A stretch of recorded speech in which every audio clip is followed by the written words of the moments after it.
ವೀಕ್ಷಕರೆಲ್ಲರಿಗೂ ನಮ್ಮ ವಾಹಿನಿಯ ದೈನಿಕ ರಾಶಿ ಫಲ ವಿಶೇಷ ಕಾರ್ಯಕ್ರಮಕ್ಕೆ ಸ್ವಾಗತ.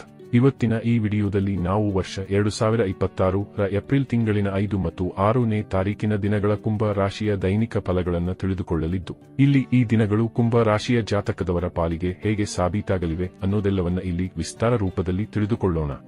ವಿಡಿಯೋ ಪ್ರಾರಂಭಿಸುವುದಕ್ಕೂ ಮುನ್ನ ಎಂದಿನಂತೆ ನಮ್ಮ ವಿನಂತಿ ಎಂದರೆ, ನೀವಿನ್ನೂ ನಮ್ಮ ಚಾನೆಲ್ ಸಬ್ಸ್ಕ್ರೈಬ್ ಮಾಡಿಲ್ಲವೆಂದರೆ ಈ ಕೂಡಲೇ ನಮ್ಮ ಚಾನೆಲ್ ಅನ್ನು ಸಬ್ಸ್ಕ್ರೈಬ್ ಮಾಡಿ. ಜೊತೆಗೆ ನಮ್ಮೆಲ್ಲ ವಿಡಿಯೋಗಳ ನಿರಂತರ ಅಪ್ಡೇಟ್ಸ್ಗಳಿಗಾಗಿ ತಪ್ಪದೇ ಪಕ್ಕದ ಬೆಲ್ ಐಕಾನ್ ಬಟನ್ ಕೂಡ ಕ್ಲಿಕ್ ಮಾಡಿ. ನಿಮ್ಮ ಜೀವನದಲ್ಲಿಯೂ ಏನಾದರೂ ಸಮಸ್ಯೆಗಳು ಬಾಧಿಸುತ್ತಲಿದ್ದರೆ ಈ ಕೂಡಲೇ ಸ್ಕ್ರೀನ್ ಮೇಲೆ ಕಾಣ್ತಿರುವ ನಮ್ಮ ಗುರೂಜಿ ನಂಬರಿಗೆ ಕರೆ ಮಾಡಿ ಶೀಘ್ರವೇ ಶಾಶ್ವತ ಪರಿಹಾರ ಕಂಡುಕೊಳ್ಳಿ. ವೀಕ್ಷಕರೇ, ಏಪ್ರಿಲ್ ತಿಂಗಳಿನ 5ನೇ ತಾರೀಕಿನ ದಿನವು ಭಾನುವಾರದ ದಿನವಾಗಿರಲಿದ್ದು, ಇಲ್ಲಿ ಚೈತ್ರ ಮಾಸದ ಕೃಷ್ಣ ಪಕ್ಷದ ತೃತೀಯ ತಿಥಿ ಇರಲಿದೆ. ಹಾಗೆ ಈ ದಿನದಂದು ವಿಶಾಖ ನಕ್ಷತ್ರದ ಗೋಚರದ ಜೊತೆಗೆ ವಜ್ರ ಹೆಸರಿನ ಯೋಗವಿರಲಿದೆ. ಚಂದ್ರದೇವನು ಈ ದಿನದ ಸಂಜೆ 5:28 ತುಲಾರಾಶಿಯಲ್ಲಿ ಗೋಚರಿಸಲಿದ್ದು, ಆ ನಂತರದಲ್ಲಿ ವೃಶ್ಚಿಕ ರಾಶಿಗೆ ಪರಿವರ್ತನೆ ಹೊಂದಲಿದ್ದಾನೆ. ಇನ್ನು ಸೂರ್ಯದೇವನು ಈ ದಿನದಂದು ಮೀನ ರಾಶಿಯಲ್ಲಿ ವಿರಾಜಮಾನನಾಗಿರಲಿದ್ದಾನೆ. ಈ ದಿನದಂದು ಅಭಿಜಿತ ಮುಹೂರ್ತವು ಬೆಳಗಿನ 11:59 ಹಿಡಿದು ಮಧ್ಯಾಹ್ನದ 12:49 ಇರಲಿದೆ. ಇನ್ನು ಏಪ್ರಿಲ್ ತಿಂಗಳಿನ 6ನೇ ತಾರೀಕಿನ ದಿನವು ಸೋಮವಾರದ ದಿನವಾಗಿರಲಿದ್ದು, ಇಲ್ಲಿಯೂ ಕೂಡ ಚೈತ್ರ ಮಾಸದ ಕೃಷ್ಣ ಪಕ್ಷದ ಚತುರ್ಥಿಯ ತಿಥಿ ಇರಲಿದೆ. ಹಾಗೆ ಈ ದಿನದಂದು ಅನುರಾಧ ನಕ್ಷತ್ರದ ಗೋಚರದ ಜೊತೆಗೆ ಸಿದ್ಧಿ ಹೆಸರಿನ ಯೋಗವಿರಲಿದೆ.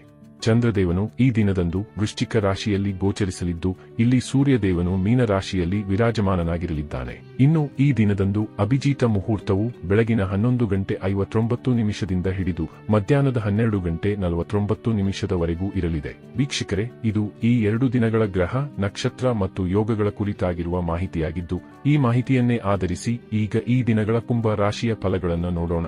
ಮೊದಲಿಗೆ ಇಲ್ಲಿ ಏಪ್ರಿಲ್ ತಿಂಗಳಿನ 5ನೇ ತಾರೀಕಿನ ದಿನದ ಕುಂಭ ರಾಶಿಯ ದೈನಿಕ ಫಲಗಳನ್ನು ತಿಳಿದುಕೊಳ್ಳುವುದಾದರೆ, ಈ ದಿನದಂದು ಚಂದ್ರದೇವನು ಸಂಜೆಯವರೆಗೂ ನಿಮ್ಮ ಭಾಗ್ಯಭಾವದಲ್ಲಿ ಗೋಚರಿಸಲಿದ್ದು, ಆ ನಂತರದಲ್ಲಿ ನಿಮ್ಮ ಕರ್ಮ ಭಾವಕ್ಕೆ ಪರಿವರ್ತನೆ ಹೊಂದಲಿದ್ದಾನೆ.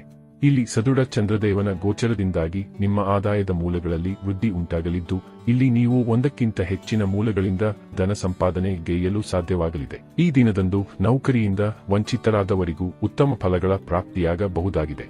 ಅಲ್ಲದೆ ಈ ದಿನಗಳು ವ್ಯಾಪಾರ ವಹಿವಾಟಿನ ದೃಷ್ಟಿಯಿಂದಲೂ ಭರಪೂರ ಲಾಭದಿಂದ ಕೂಡಿರಲಿವೆ. ಇಲ್ಲಿ ಧನು ರಾಶಿಯ ಜಾತಕದವರ ವ್ಯಾಪಾರ ವಹಿವಾಟಿನಲ್ಲಿ ಖಂಡಿತ ವೃದ್ಧಿ ಉಂಟಾಗಲಿದ್ದು, ವ್ಯಾಪಾರದ ವಿಸ್ತಾರವೂ ಕೂಡ ಈ ದಿನದಂದು ಸಾಧ್ಯವಾಗಲಿದೆ. ಇಲ್ಲಿ ನಿಮಗೆ ಭಾಗ್ಯದ ಸಹಕಾರವೂ ಕೂಡ ಲಭಿಸುವುದರಿಂದಾಗಿ ಇಲ್ಲಿ ನಿಮಗೆ ಸ್ಟಾಕ್ ಮಾರ್ಕೆಟ್, ಕಮೋಡಿಟಿ ಸೆಕ್ಟರ್ನಲ್ಲಿಯೂ ಉತ್ತಮ ಲಾಭದ ಪ್ರಾಪ್ತಿಯಾಗಲಿದೆ. ಇಲ್ಲಿ ಲಾಟರಿಯ ತನಕದ ಯೋಗ ನಿಮ್ಮದಾಗಿರಲಿದೆ. ಈ ಸಮಯ ಯಾತ್ರೆಗಳ ಸಂಬಂಧವೂ ಉತ್ತಮವಾಗಿರಲಿದ್ದು, ಇಲ್ಲಿ ವಿದೇಶೀಯ ಯಾತ್ರೆಗಳ ಯೋಗವೂ ನಿಮ್ಮದಾಗಬಹುದಾಗಿದೆ. ಅಲ್ಲದೆ ಇಲ್ಲಿ ನೀವು ಧಾರ್ಮಿಕ ಯಾತ್ರೆಗಳ ತನಕದ ಯೋಜನೆಯನ್ನು ರೂಪಿಸಬಹುದಾಗಿದೆ. ಇನ್ನು ವಿದೇಶಿಯ ಮೂಲದಿಂದಲೂ ನಿಮಗೆ ಉತ್ತಮ ಲಾಭದ ಪ್ರಾಪ್ತಿಯಾಗಬಹುದಾಗಿದ್ದು, ಇಲ್ಲಿ ಯಾರು ವಿದೇಶಿಯ ಕಂಪನಿಯಲ್ಲಿ ಕಾರ್ಯನಿರ್ವಹಿಸುತ್ತಲಿದ್ದಾರೋ, ಯಾರೋ ವಿದೇಶದೊಂದಿಗೆ ವ್ಯಾವಹಾರಿಕ ಸಂಬಂಧವನ್ನು ಹೊಂದಿದ್ದಾರೋ ಅವರ ಪಾಲಿಗೆ ಮಾತ್ರ ಇಲ್ಲಿ ವಿದೇಶದಿಂದ ಹಣದ ಸುರಿಮಳೆಯೇ ಉಂಟಾಗಬಹುದಾಗಿದೆ. ಇಲ್ಲಿ ನಿಮಗೆ ಮಾತಾ ಪಿತೃವಿನ ಸುಖದ ಪ್ರಾಪ್ತಿಯೂ ಕೂಡ ಉಂಟಾಗಲಿದೆ. ಹಾಗೆ ಈ ವಿಶೇಷ ಸಮಯಾವಧಿಯು ಗೃಹಿಣಿಯರಿಗಾಗಿಯೂ ಸಾಕಷ್ಟು ಉತ್ತಮವಾಗಿ ಸಾಬೀತಾಗಲಿದೆ. ಇಲ್ಲಿ ಗೃಹಿಣಿಯರಿಗೆ ಕುಟುಂಬದ ಸಹಕಾರದ ಜೊತೆಗೆ ಪ್ರಶಂಸೆಯ ಪ್ರಾಪ್ತಿಯೂ ಕೂಡ ಉಂಟಾಗಬಹುದಾಗಿದೆ. ಜೊತೆಗೆ ಈ ದಿನಗಳು ವಿದ್ಯಾರ್ಥಿ ಜಾತಕದವರ ಪಾಲಿಗೂ ಕೂಡ ಅತ್ಯಧಿಕ ಫಲದಾಯಿಯಾಗಿ ಸಾಬೀತಾಗಲಿದ್ದು, ಇಲ್ಲಿ ವಿದ್ಯಾರ್ಥಿಗಳು ಓದಲು ಕುಳಿತುಕೊಳ್ಳುವರಾದರೆ ಖಂಡಿತ ಏಕಾಗ್ರತೆಯ ಪ್ರಾಪ್ತಿ ಉಂಟಾಗಲಿದೆ. ಇನ್ನು ಇದರ ನಂತರದಲ್ಲಿ ಏಪ್ರಿಲ್ ತಿಂಗಳಿನ 6ನೇ ತಾರೀಕಿನ ದಿನದ ಕುಂಭ ರಾಶಿಯ ದೈನಿಕ ಫಲಗಳ ಕುರಿತಾಗಿ ತಿಳಿದುಕೊಳ್ಳುವುದಾದರೆ, ಈ ದಿನದಂದು ಚಂದ್ರದೇವನು ನಿಮ್ಮ ಕರ್ಮ ಭಾವದಲ್ಲಿ ಅತ್ಯಂತ ಸದೃಢನಾಗಿ ಗೋಚರಿಸಲಿದ್ದಾನೆ.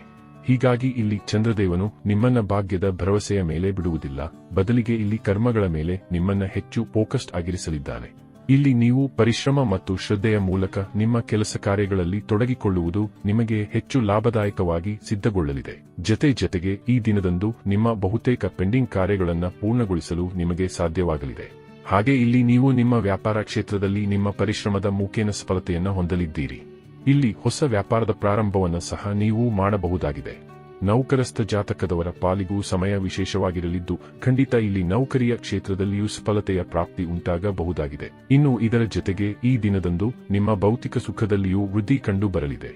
ಇಲ್ಲಿ ನಿಮ್ಮ ಮನೆಗೆ ಬೆಲೆ ಬಾಳುವ ವಸ್ತುಗಳ ಆಗಮನವಾಗಲಿದೆ. ವಿಶೇಷವಾಗಿ ಇಲ್ಲಿ ನಿಮಗೆ ನಿಮ್ಮ ಮಾತಾ ಪಿತೃವಿನ ಸುಖದ ಜೊತೆಗೆ ಅವರ ಸಹಕಾರವೂ ಕೂಡ ಲಭಿಸಲಿದೆ. ಅಲ್ಲದೆ ಇಲ್ಲಿ ನಿಮಗೆ ನಿಮ್ಮ ಸಂಗಾತಿಯ ಮನೆಯ ಪಡೆಯವರ ಸಹಕಾರದ ಪ್ರಾಪ್ತಿಯೂ ಕೂಡ ಲಭಿಸಲಿದೆ. ಇಲ್ಲಿ ಲವ್ ರಿಲೇಶನ್ಶಿಪ್ ಮತ್ತು ಮ್ಯಾರಿಡ್ ಲೈಫ್ ಕೂಡ ಶುಭ ಫಲಗಳಿಂದ ಕೂಡಿರಲಿದ್ದು, ಖಂಡಿತ ನಿಮ್ಮ ಸಂಬಂಧಗಳಲ್ಲಿ ಮಧುರತೆಯ ಪ್ರಾಪ್ತಿ ಉಂಟಾಗಲಿದೆ. ಇಲ್ಲಿ ಸ್ಟಾಕ್ ಮಾರ್ಕೆಟ್ ಕಮೋಡಿಟಿ ಸೆಕ್ಟರ್ನಲ್ಲಿಯೂ ನಿಮಗೆ ಲಾಭದ ಫಲಗಳು ಲಭಿಸಲಿದೆ. ಆದರೆ ಇಲ್ಲಿ ನೀವು ಹೂಡಿಕೆಗೂ ಮುನ್ನ ಒಂದಿಷ್ಟು ಬುದ್ಧಿವಂತಿಕೆಯನ್ನ ಪ್ರಯೋಗಿಸಬೇಕಾಗುವುದು. ಒಟ್ಟಾರೆಯಾಗಿ ಇಲ್ಲಿ ಈ 2 ದಿನಗಳು ನಿಮ್ಮ ಪಾಲಿಗೆ ಲಾಭದಾಯಕವಾಗಿ ಸಾಬೀತಾಗಲಿದ್ದು, ತಪ್ಪದೇ ಈ ಸಮಯದ ಸದುಪಯೋಗ ಪಡೆದುಕೊಂಡು ಮುನ್ನಡೆಯಬೇಕು. ವೀಕ್ಷಕರೇ, ಇದು ಈ 2 ದಿನಗಳ ಕುಂಭ ರಾಶಿಯ ದೈನಿಕ ಫಲಗಳ ಸಂಪೂರ್ಣ ಮಾಹಿತಿ. ಈ ಮಾಹಿತಿ ನಿಮಗೆ ಇಷ್ಟವಾದರೆ ವಿಡಿಯೋವನ್ನು ಲೈಕ್ ಮತ್ತು ಶೇರ್ ಮಾಡಿ. ಹಾಗೆ ಚಾನೆಲ್ ಸಬ್ಸ್ಕ್ರೈಬ್ ಮಾಡುವುದರೊಂದಿಗೆ ನಿರಂತರ ವಿಡಿಯೋ ಅಪ್ಡೇಟ್ಸ್ಗಳಿಗಾಗಿ ತಪ್ಪದೇ ಪಕ್ಕದ ಬೆಲ್ ಐಕಾನ್ ಬಟನ್ ಕೂಡ ಕ್ಲಿಕ್ ಮಾಡಿ.